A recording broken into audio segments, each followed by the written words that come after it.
All right, guys, y'all have been around long enough. You know the spiel on lack of time that we have around here. The 1-year-old is doing great. Everything with the family is going well. Just holding a full-time job and trying to do stuff like this. Again, filming just takes so much time. So I'm going to do the best that I can to walk you through the process of the Poison Spyder cage install. As you can already see, we are probably halfway through it. I'd like to think the hard part is over with, but today is just to kind of do probably a part 1 of 2. It's taken us a while to get the old cage out and figure out, inventory all the pieces of the new one and things like that. So let's start from the very beginning.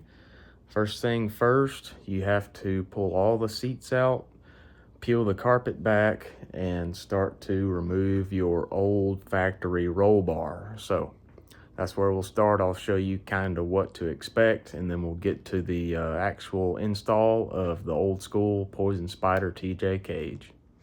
So it's kind of hard to tell exactly what this is. I know not the best angle to be trying to film this. This is the factory roll bar. These are actually the B pillars. I've got the thing turned upside down. So these are your B pillar attachments. These are your C pillar attachments. And then over here, we had that Smitty built bolt-in system in ours. So that's kind of what this is. There's your factory piece that runs from the B to the A pillar and attaches to the windshield. And then I've still got the little A cross member in there. There was the top of the old Smitty built cage. And then this is actually your windshield bar and the stanchion sections that just bolted to the dash. So that all came out. I never did a video installing this thing. It's basically a bolt-in only system. No welding required or anything fancy per se. It just uses these little clamshell pieces to snap in, and I think the consensus on this is it's definitely better than nothing. You can tell the amount of rigidity that it adds to the stock roll bar just by driving the Jeep. There's the old rock hard harness bar. We will be getting rid of that. So back over to this. This was hard to get out, let me tell you. So far, out of the entire process, getting these B pillars, not only the bolts out of the floor, but breaking all this old seam sealer, I guess is what this stuff is. I mean, it was rough. I sat there with the MAP gas on it for quite a while to heat this stuff up, and then started shaving away at it with a razor blade and like a gasket scraper type tool. So getting that out was rough, but there it is. You still got the roll bar padding on here, some more Smitty built. These are Smitty built pieces, and then that little rear bar is also Smitty built. So that all is out. We're either gonna sell this, or when we get a TJ for the wife, it may go in that. Anyway, on to the good stuff. So I'll back up so you can really see what is going on here. As you can tell, we've got this thing pieced together. Now the cage kit I got was the Poison Spyder, I'll get you a part number, TJ laser fit cage. There's your part number, 14-19-010. So that is the weld together kit, straight from Poison Spyder. There's all your inventory of pieces that it came with, tools needed. You can see I went through and checked everything off that I had. This kit is really old. There's some surface rust on pieces, so finding the part number on my pieces was difficult, but we did have everything. And then it literally just starts step by step. Place welding blankets over all interior components, all this kind of stuff. So having that has definitely been useful. I think these instructions are probably pretty rare. They are online. If you just Google TJ Poison Spyder laser fit cage, I think an extreme terrain link may pop up, and it's got this same PDF set of instructions. So that is out there. So I've got, what do I have left here? This would be a good time to explain kind of the only hiccup that I found. I believe this cage was meant for an LJ, because if you look at the drawings and the schematics, the LJ cage is just the TJ cage, but with an extra brace kind of across the B pillar area over top of the driver and passenger heads.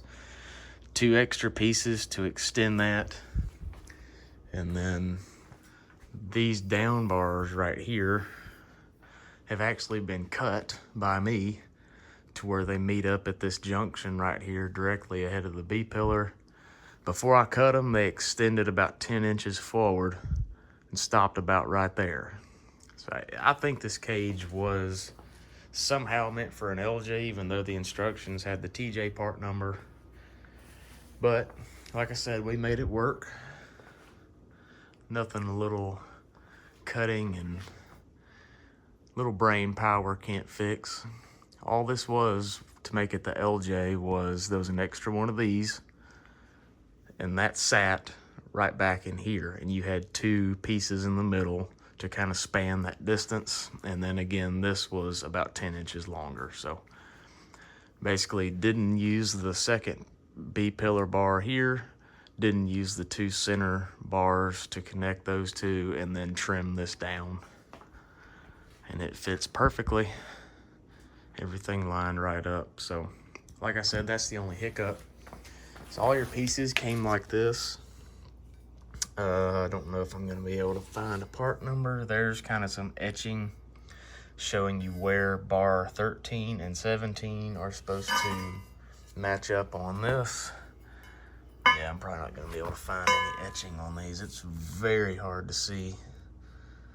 But anyway, on some of these, on one end or the other, etched in somewhere right in there was a piece number. So basically this thing fits together like a puzzle from there. So literally the first thing in the instructions is to set your B pillars. This is where it got so nasty. And yes, I know, y'all know I keep a clean Jeep, and this interior right now is driving me absolutely nuts. But you're gonna be welding above all this stuff, and it's gonna be covered by that welding blanket. So there will be a deep clean on the interior after the cage is out and off to powder coat. So anyway, this is what you start with right here. This plate here is separate. You can see I've got it tacked. Something was up with the, oh, I didn't turn the gas on for that one. That's why there's 2 tacks right there. But this plate here with a 90-degree bend in it mounts in the factory location, uses the factory hardware, assuming you don't strip yours out like I did, and mounts to the floor. There was a lot of that gasket maker, seam sealer type garbage in here. That's what all that is. You got to scrape all that off, get this nice and clean so this bracket can go flush to the floor, because it's important that all this stuff matches up perfectly. Same on the passenger side. First thing you do is bolt that in. Next thing I did is come back, attach your C-pillar pieces. Again, it's the same thing. You see I've got it tacked to it. This bracket here was separate. It attaches in the factory location using factory hardware. Same over there. Then the third thing I did was come up here, and it's gonna be hard to see from the light end because the cage is already attached to it. There's a piece that attaches to the windshield. It's basically just a small little plate with a half moon cut out in it that this A-bar here notches into. So screw that in, again, using factory hardware on the windshield. There is some plastic and stuff that lines this that you'll have to go ahead and peel off in order to get in here and work. There's some of that surface rust I was talking about. The stanchion pieces seem to have it the worst of everything, but before powder coat, I'm gonna get them to sandblast it so it'll be nice and clean. So after the A, B, and C brackets are attached, they tell you to start with the actual B pillar itself, which again is labeled with a part number. So as you can see, come around to the back. This bracket right here that you can tell I've grabbed with vice grips and pried it out of the way is stock. And Poison Spyder's B-pillar bars come with a hole cut for a bolt and a sleeve to pass through to actually attach it to this stock little flimsy bracket right there. I assume that's mostly just to hold it in place, because obviously it'll get fully welded around the bottom and everything, but that kind of helps you get the B-pillars positioned, and that also holds them vertically in place so you can start piecing some of this upper stuff together to it. So once the B-pillars were in, like I said, they kind of stood freely by themselves, nice and vertical, so you could start messing with some of this stuff. The next thing I did is grab this bar here, this forward B to A pillar bar. And there's a notch, like I said, in this piece. So I notched it in there and kind of held it in place. And then I don't know if you're gonna be able to see, probably not. There are some little grooves in here and some teeth that line up perfectly. That allows you to set that bar, and the same thing for the passenger side.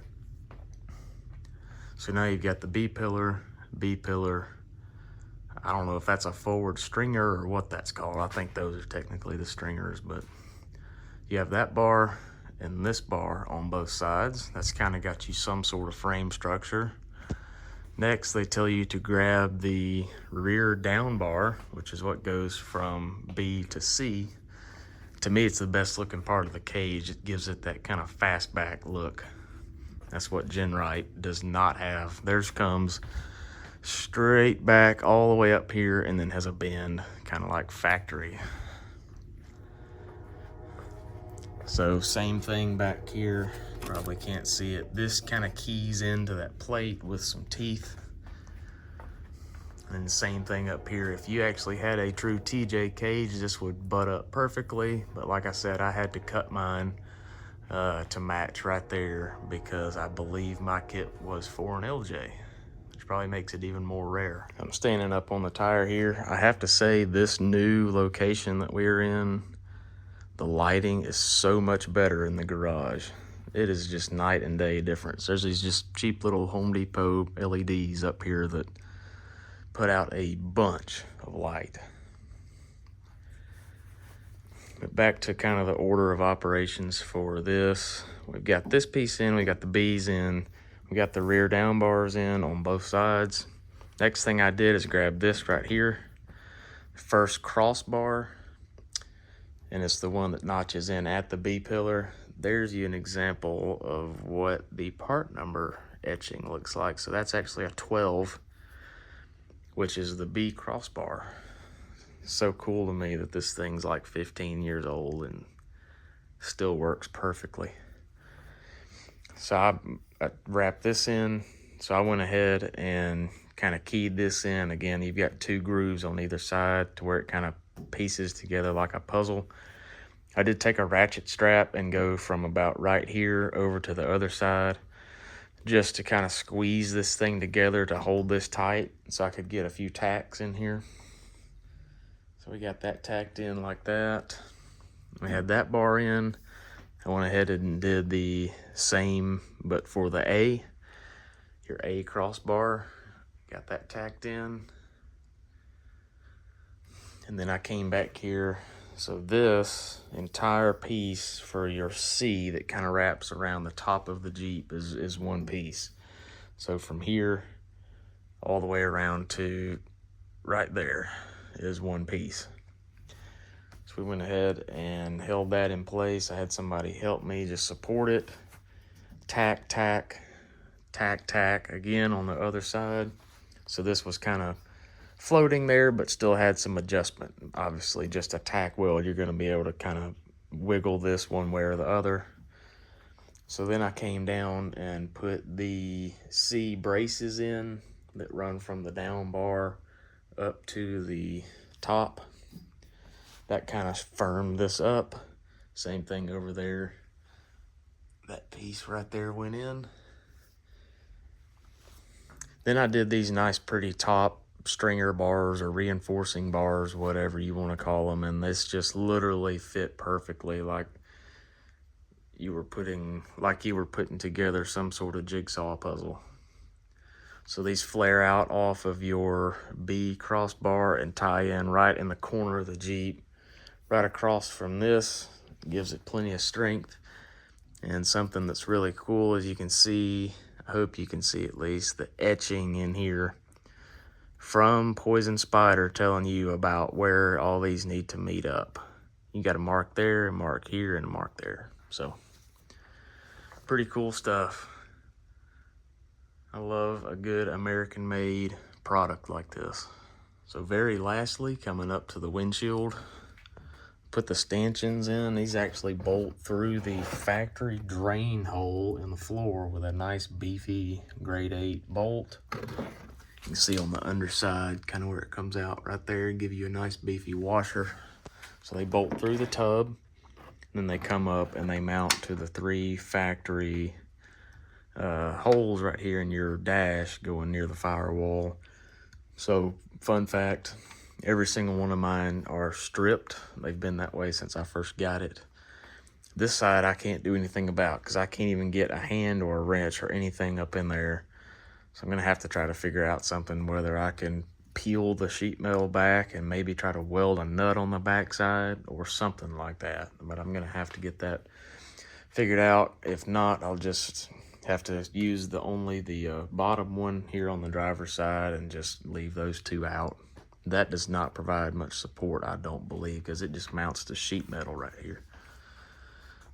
But you get your stanchion in with a nice Spyder logo in there.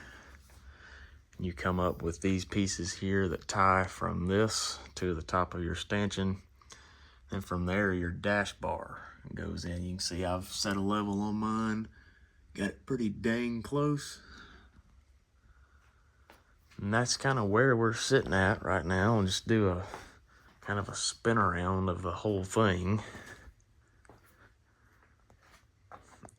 I hope you can tell why I wanted this cage and not the Genrite or anything else.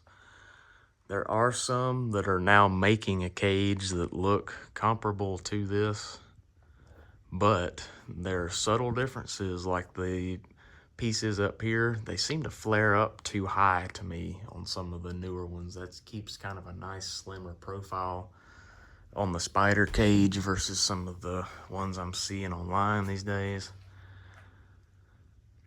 And there's just something cool about having one of these old cages that aren't made anymore, especially since I believe we got one that's made in the USA and not overseas. Because if Poison Spyder ever ramps back up, I've heard that production will be all overseas.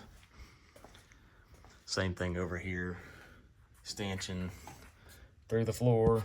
There was some moisture under here. Whatever that is was holding some moisture, so I'm letting that dry out.